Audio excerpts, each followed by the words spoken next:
Hello fin farmers, क्या हाल चाल? सब बढ़िया। आपके अपनी क्रिप्टो चैनल फिन फार्म में आप सभी का स्वागत है। आज के एपिसोड की स्टार्टिंग करने से पहले मैं सबको शुक्रिया अदा करना चाहता हूं क्योंकि फिन फार्म पे हम 1000 सब्सक्राइबर्स के यूजर बेस पे टच कर चुके हैं। हाँ, मैं एक बात से एग्री कर रहा हूँ कि 1000 यूजर्स का सब्सक्राइबर बेस जब टच हुआ था उसके बाद 2 वीडियोस और रिलीज हो चुकी थी, बट मैंने उस टाइम आपको थैंक यू नहीं बोला था। वो इसलिए क्योंकि वो जो 2 वीडियोस थी वो 1000 सब्सक्राइबर मार्क टच करने से जस्ट 2 दिन पहले ही रिकॉर्ड हुई थी एंड आज 1000 सब्सक्राइबर्स टच करने के बाद तीसरा ही दिन है। क्योंकि जब भी वीडियो कोई रिकॉर्ड होती है तो उससे 3 से 4 दिन बाद जाके वो रिलीज होती है, क्योंकि ऑफ कोर्स एडिटिंग में भी टाइम लगता है। तो हाँ, इसलिए आज ये वो पहली वीडियो है जब हम 1000 सब्सक्राइबर्स का मार्क टच कर चुके हैं। इसको भी रिलीज होने में 2-3 दिन और लगेंगे, बट हाँ, I want to thank you all of you. आप सबके सपोर्ट के बिना ये चीज़ पॉसिबल नहीं हो पाती। तो 1043 सब्सक्राइबर्स, ठीक है, क्योंकि हम 2 दिन पहले ही टच किया था तो आज तीसरा दिन है। तो मैं आपके साथ रिकॉर्ड कर रहा हूँ ये चीज़।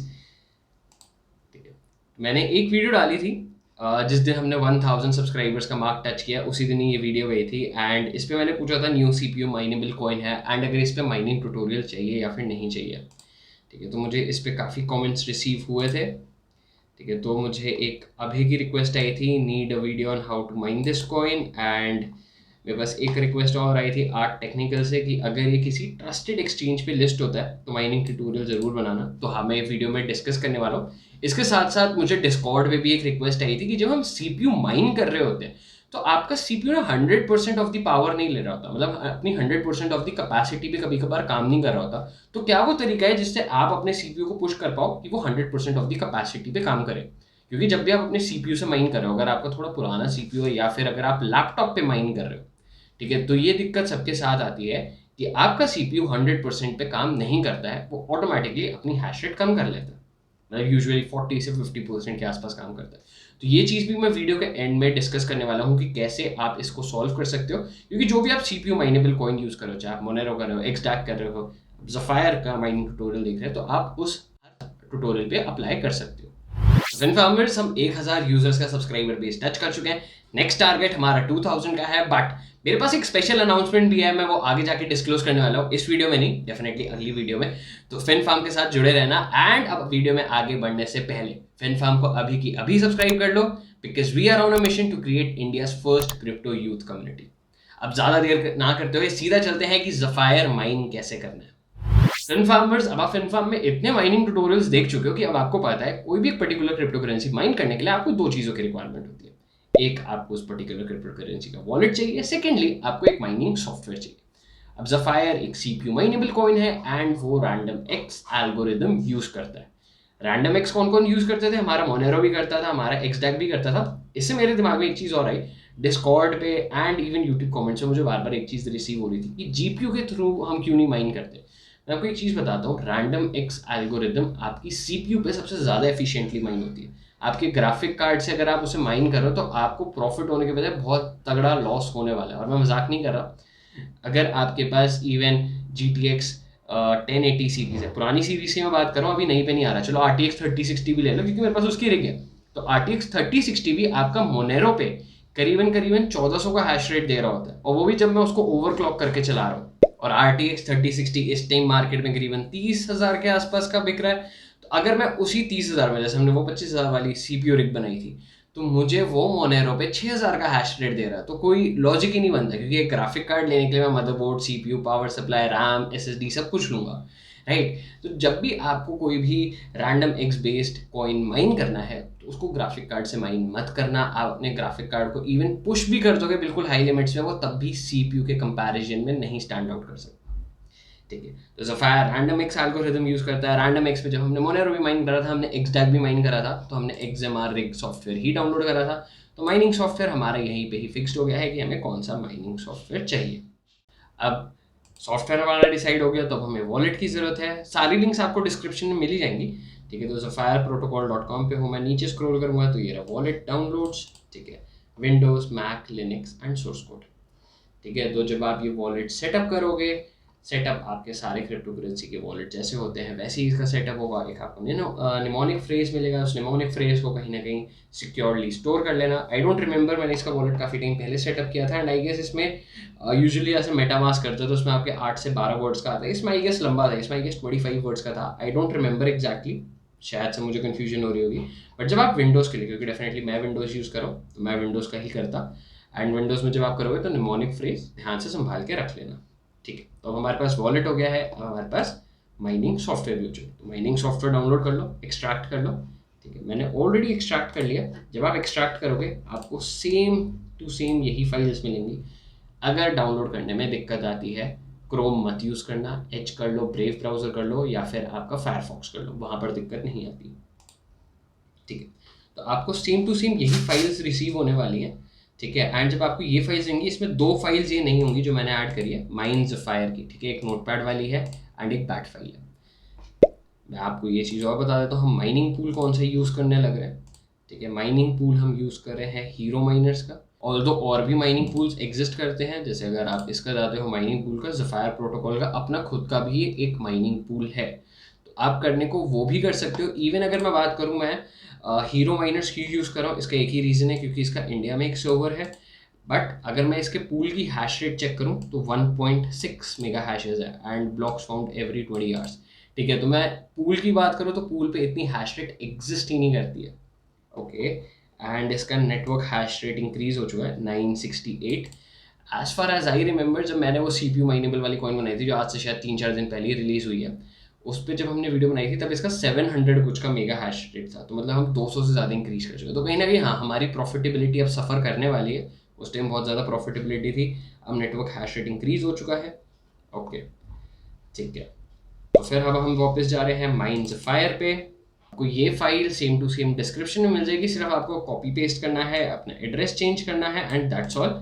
ठीक है, अब यहाँ पर मैं बात करूँ, ये रहा मेरा पूल जो मैंने हीरो में, अच्छा मैंने यहाँ पे एक मिस्टेक कर रखी है। ठीक है, मैंने इसका पोर्ट एड्रेस नहीं लगा रखा, लेकिन डेफिनेटली मैंने इसका बैट फाइल में लगा रखा होगा, क्योंकि बैट फाइल ठीक से काम कर रही थी। मैं एक बार चेक ही कर लेता हूँ। हाँ, तो मैंने इसमें इसका पोर्ट एड्रेस लगा रखा है, ये मेरे से मिस्टेक हो गई थी, इसमें नहीं है, कोई नहीं, मैं आपको बैट फाइल वाली ही दूंगा। ठीक है, आपको सेम टू सेम इसे कॉपी पेस्ट करना है, रन करना है, बस आपको एड्रेस चेंज करने की रिक्वायरमेंट है, नथिंग एल्स। अगर आप इसका पूल चेंज करना चाह रहे हो, जैसे मैंने यहाँ पे हीरो माइनर्स का सिलेक्ट कर रखा है, आप कह रहे हो नहीं हीरो माइनर्स में मुझे 20 घंटे नहीं रुकना सिर्फ एक ब्लॉक फाइंड करने के लिए, वेल एंड गुड, वो आपकी मर्जी है। ठीक है, तो आप इस पर भी जा सकते हो pool.zafireprotocol.com पे, एंड इस पे भी आपके मैं सारे लिंक्स डाल दूंगा। इवन मैं 2-3 पूल्स के लिंक और डाल दूंगा, जो भी आपको पसंद आता है, जिसके भी थ्रू आप माइनिंग करना चाह रहे हो। बस आपको यहाँ पर उस पूल का एड्रेस डालना है with its port number. Port number ये रहा। ठीक है, हर पूल का पोर्ट नंबर अलग अलग होता है। ठीक है, तो अब मैं ये बंद कर देता हूँ। अब हमारी फाइल रेडी है, अब जस्ट सिर्फ मुझे इसे रन एज एडमिनिस्ट्रेटर करना।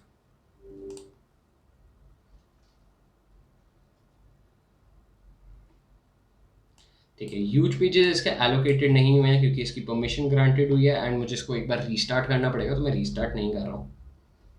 तो डेफिनेटली अगर मेरी ह्यूज पेजेस 100% पे नहीं आए हैं तो जो मुझे हैश रेट मिलने वाला है वो कम होने वाला है। फिन फार्मर्स, मैं वीडियो को बीच में रोक रहा हूँ क्योंकि अगर आप वीडियो के डिस्क्रिप्शन चेक करोगे तो वहाँ पे आपको फिन फार्म के डिस्कॉर्ड सर्वर की लिंक मिल जाएगी, तो वो सर्वर ज्वाइन करना मत भूलना, बिकॉज वहाँ पर आपको आपके जैसे लाइक माइंडेड लोग मिल जाएंगे जो भी स्पेस में नए स्टार्ट कर रहे हैं या ऑलरेडी ट्रेडर्स हैं, इन्वेस्टर्स हैं, माइनर्स हैं, NFT आर्टिस्ट हैं एंड सो मच मोर। और अब वीडियो में यहाँ तक पहुँच भी चुके हो तो एक बार वीडियो पॉज करके लाइक बटन भी प्रेस कर।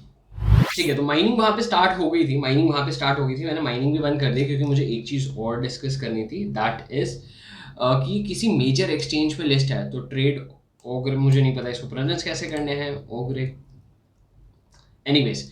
ठीक है, तो ये one of the oldest crypto currency exchange है क्रिप्टो स्पेस में, एंड इसका सबसे मेन फीचर यही है कि एक नॉन KYC एक्सचेंज है। मतलब यहाँ पर आपको अपनी KYC करवाने की ज़रूरत नहीं है, आपको कोई भी क्रिप्टो करेंसी ट्रेड करनी है आप कर सकते हो।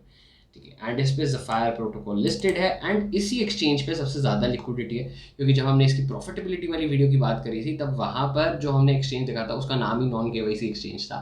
ठीक है, तो वहाँ पर लिक्विडिटी बहुत कम थी, लेकिन एक बहुत ड्रास्टिक प्राइस चेंज था कि अगर मेरे को सिर्फ 2 ज़फायर खरीदने या बेचने हो तो मैं डबल से ज़्यादा अमाउंट मुझे पे करना पड़ता है, डबल से कम अमाउंट मुझे रिसीव होता है। तो हाँ, इस पर लिक्विडिटी काफ़ी ज़्यादा है, क्योंकि अगर मैं प्राइस देखूँ तो 000117147151617। तो हाँ, इसमें जो आपका स्प्रेड है वो काफ़ी कम है। एंड इसमें अगर मैं वॉल्यूम की भी बात करूँ तो लास्ट 24 आवर्स में $21,000 ट्रेड हुए हैं। मतलब आपके करीबन ऑलमोस्ट 17-18 लाख रुपए का यहाँ पे वॉल्यूम ट्रेड हुआ। तो 17-18 लाख इट्स गुड एक नई क्रिप्टो करेंसी के हिसाब से, ठीक है। अच्छा, अब मुझे सबसे इम्पोर्टेंट यहाँ पर एक क्वेरी डिस्कस करनी थी जो मेरे पास बहुत लोगों की आई एंड सीपीयू माइनिंग में से इनको दिक्कत भी आ रही थी। दैट इज़ जब हम ज़फायर माइन करें या कोई भी सीपीयू माइनेबल करेंसी माइन करें, जैसे आप मोनेरो ले रहे हो, आप अपना एक्सडैग ले रहे हो, तो आपका जो सीपीयू है वो आपके 100% पे काम नहीं कर रहा होता है, या तो वो 50% के आसपास काम कर रहा होता है बाय डिफॉल्ट। तो उसको चेंज करा कैसे जाए कि भाई अगर मैं यहाँ पे i5 11th Gen यूज़ कर रहा हूँ, अभी मैंने माइनिंग सॉफ्टवेयर ऑन किया था तो वो मेरी 8 थ्रेड्स उठा रहा था, बट वो 8 थ्रेड्स क्यों उठा रहा था? अगर मैं उसको पता है एक पैरामीटर ऐड नहीं करता अपनी कॉन्फ़िग फाइल में, तो मेरे बाय डिफ़ॉल्ट 50% पे ही माइनिंग करता। तो वो क्या एक पैरामीटर है वो मैं आपको बता देता हूँ। हाँ, ये एक चीज़ मैं बता देता हूँ, ये पैरामीटर सबके लिए अलग अलग हो सकता है। आपको एक चीज़ यहाँ पर ऐड करनी है, दैट इज T8। टी आप सबके लिए कांस्टेंट रहेगा, लेकिन उसके आगे का नंबर आप सबके लिए चेंज करता रहेगा। जैसे मेरे पास i5 11th Gen है, this is 4 core 8 thread processor. मैं यहाँ पर XMR से कह रहा हूँ भाई मुझे अपनी 8 थ्रेड से ही माइन करना है, क्योंकि आपका जितने भी रैंडम एल्गोरिदम जो आपकी कोर नहीं वो आपकी थ्रेड्स यूज़ करती है। तो मैं यहाँ पर उसको बता रहा हूँ भाई T8 मतलब तू 8 की 8 थ्रेड्स यूज़ कर माइनिंग करने के लिए। अगर मुझे कम करनी है, ठीक है, मैं कह रहा हूँ नहीं मुझे अपने कंप्यूटर पे और काम करना है, कुछ बेसिक वर्क करना है, लाइक फॉर एग्जांपल मुझे वर्ड डॉक्यूमेंट एडिट करना है, गूगल क्रोम नहीं, गूगल क्रोम आपकी बहुत ज़्यादा रैम एंड सीपीयू कंज्यूम करता है, कोई भी आप ब्राउजर यूज़ कर रहे हो, मैं वर्ड डॉक्यूमेंट यूज़ कर रहा हूँ, तो मैं यहाँ पे थ्रेड्स को 6 कर दूंगा, ठीक है। एंड अगर मैं ये पैरामीटर ना डालूँ तो बाय डिफ़ॉल्ट हो सकता है आपकी केसेस में ये 50% पे ही लिमिट हो जाए। एंड 6 के बाद मैं कह रहा हूँ नहीं मुझे थोड़ी गेमिंग करनी है, लाइट गेमिंग कर रहा हूँ, कोई हैवी गेमिंग नहीं कर रहा, तो यहाँ पे मैं टी डाल दूंगा 1 कि भाई तू सिर्फ एक थ्रेड से ही माइन कर, कोई ज़रूरत नहीं है। अब जैसे मैंने यहाँ पे T1 डाला है, मैं इसको सेव कर दिया है। अब मैं इसको रन एज एडमिनिस्ट्रेटर करता हूँ, ठीक है। ह्यूज पेजेस मेरे अभी एक्सेसिबल नहीं है क्योंकि मैंने सिस्टम रीस्टार्ट नहीं करा है, ठीक है। तो यहाँ पर 8 थ्रेड्स है एंड यूज प्रोफाइल 1 थ्रेड, मतलब 8 में से अब मैं XMR को कह रहा हूँ भाई तेरे को सिर्फ एक ही थ्रेड माइन करनी है, एक ही थ्रेड से माइनिंग करनी है। तो यहाँ होता है आपका वो टी वाला फैक्टर, आपके टी के आगे नंबर चेंज हो सकते हैं बट आपका वो टी वाला कांस्टेंट रहेगा। तो आपकी जो आप फाइल कॉपी करोगे उसमें आप अपने हिसाब से ऐड कर सकते हो। मैंने उसे T1 डाला हुआ है, आप उसे T2 कर दो। आपके पास कोई अच्छा CPU है, उसमें हो सकता है 24 थ्रेड्स हो, तो आप कह रहे हो 24 की 24 थ्रेड्स यूज़ करनी है, तो वहाँ पे 24 है। ऐसा नहीं है कि आप एक्सीड कर दो, मैं 8 की जगह 24 डाल दूंगा यहाँ पर, तो उसने मेरी सबसे हाईएस्ट वैल्यू ही उठानी है कि 8 थ्रेड्स है, 8 थ्रेड्स के बाद तो बाकी 16 थ्रेड्स एग्जिस्ट ही नहीं करती, भाई उसका क्या। तो ऐसा नहीं है कि हमारे बाकी की 16 रहेगा आपका क्रैश कर जाएगा, ऐसा नहीं रहेगा, सिर्फ वो आपकी मैक्सिमम थ्रेड्स ही यूज़ करेगा। तो मैं बात करूँ प्रॉफिटेबिलिटी की, तो हाँ ज़फायर प्रोटोकॉल वीडियो बनाते टाइम सबसे ज़्यादा प्रॉफिटेबल सीपीयू माइनेबल कॉइन है, बट डेफिनेटली जैसे जैसे टाइम बीतता रहेगा इसकी प्रॉफिटेबिलिटी गिरती रहेगी, क्योंकि इसका नेटवर्क हैश रेट अगर आप देखो 1.01 गीगा हैश पर सेकंड पे आ गया, एंड अब ये 980 मेगा हैशेस कुछ पे था जब हमने ये वीडियो बनाना स्टार्ट किया था। तो हाँ, माइनर्स इस नेटवर्क को अडॉप्ट करते जा रहे हैं, क्यों? क्योंकि इसमें प्रॉफिटेबिलिटी ज़्यादा है। तो जैसे जैसे और माइनर्स आते रहेंगे आपकी प्रॉफिटेबिलिटी डिक्रीज होती चली जाएगी, अगर इसका प्राइस नहीं बढ़ा तो। ऑलराइट इन्फॉर्मर्स, अब आज के एपिसोड में बस इतना ही, एंड आई होप आपको समझ में आ चुका है कि ज़फायर प्रोटोकॉल माइन कैसे करना है, एंड जिस तेजी से ये नेटवर्क ग्रो करता जा रहा है, तो हाँ वीडियो बनाते टाइम तो सबसे प्रॉफिटेबल सीपीयू कॉइन है, बट जिस तेजी से इसका नेटवर्क बढ़ता जा रहा है, हो सकता है कि ये थोड़े टाइम बाद वैसी ही प्रॉफिटेबिलिटी पे आ जाए जितने बाकी सीपीयू माइनेबल कॉइन्स अभी हैं। जैसे आपको मोनेरो हो गया, एक्सटैग हो गया, रैप्टोरियम हो गया, रैप्टोरियम बोल दिया मैंने, रैप्टोरियम हो गया। तो ठीक है, जितने भी सीपीयू माइनेबल कॉइन्स हैं तो हो सकता है उसी की कैटेगरी में आ जाए अगर इसका प्राइस इंक्रीज नहीं होता है तो, ठीक है। फिन फार्मर्स, आपको कोई और माइनिंग ट्यूटोरियल भी चाहिए तो हमें कमेंट सेक्शन में बताना मत भूलना, और जब आप डिस्क्रिप्शन चेक करोगे तो आपको वहाँ पे हमारे डिस्कॉर्ड सर्वर की लिंक मिल जाएगी, तो उससे भी ज्वाइन कर लेना, because we are creating India's first crypto youth community. और अब आप वीडियो में यहाँ तक पहुँच चुके हो तो लाइक करे बगैर नहीं जाना है, और ऐसी और कंटेंट के लिए फिन फार्म को अभी की अभी सब्सक्राइब कर लो। हम फिर मिलेंगे एक नए एपिसोड के साथ।